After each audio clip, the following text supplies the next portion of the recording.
ప్రముఖ ఆధ్యాత్మిక నగరి పుట్టపర్తి పురవీధుల్లో డ్రైనేజ్ నీరు పొంగి పొర్లుతోంది. దీంతో అడుగు తీసి అడుగు వేయాలంటేనే జనం అసహించుకుంటున్నారు. ముఖ్యంగా ఏ రోడ్లో పెద్ద ఎత్తున డ్రైనేజ్ నీరు లీక్ అవుతుందో వీధుల్లో నడవాలంటేనే ముక్కు మూసుకుని వెళ్లాల్సిన దుస్థితి నెలకొంది. ప్రభుత్వం చేతగానితనాన్ని అధికార యంత్రాంగం నిర్లక్ష్య వైఖరిని ఎత్తి చూపుతోంది.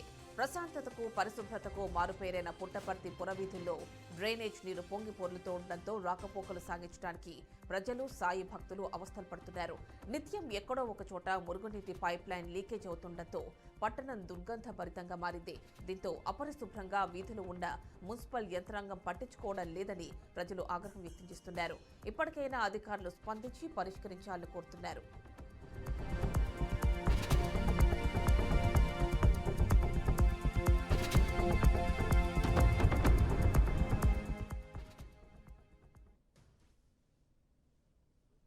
వెళ్ళిపోతుంటారు.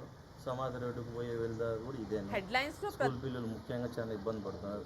గత 5 ఏళ్ళుగా ఇదే ఉంది సమస్య. సిమెంట్ రోడ్లు వేసినారు కానీ వాటర్ మటుకు జామ్ అయిపోతూనే ఉన్నాయి. దయచేసి దీనికి ఏదో కారణం చూపించాల్సిందిగా కోరుకుంటున్నాను. డైలీ పర్యాటకులు నడిచే ఈ పవిత్ర పుణ్యక్షేత్రంలో ఇలాంటి పరిస్థితి దాదాపుగా ఒక్కసారి వర్షం వస్తే 20 రోజులైనా నీళ్లు బయటికి పోవు.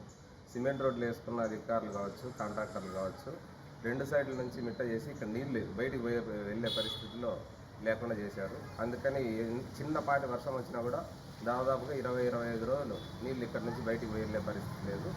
సంబంధిత అధికారులు కావచ్చు, ప్రజాప్రతినిధులు కావచ్చు, దీనిపైన స్పందించి వీలైనంత తొందరగా ఈ రోడ్డు వేయిస్తే బాగుంటుందని చెప్పేసి. అంతేకాకుండా ఇక్కడ దోమలు ఎక్కువైపోతున్నాయి. ఎందుకంటే దాదాపుగా 20-25 రోజులు నీళ్లు ఇట్లే నిలిచిపోవడం వల్ల మురుగుపడి ఇక్కడ ఆరోగ్య పరిస్థితులు కూడా చాలా ఇబ్బందికరంగా తయారవుతున్నాయి.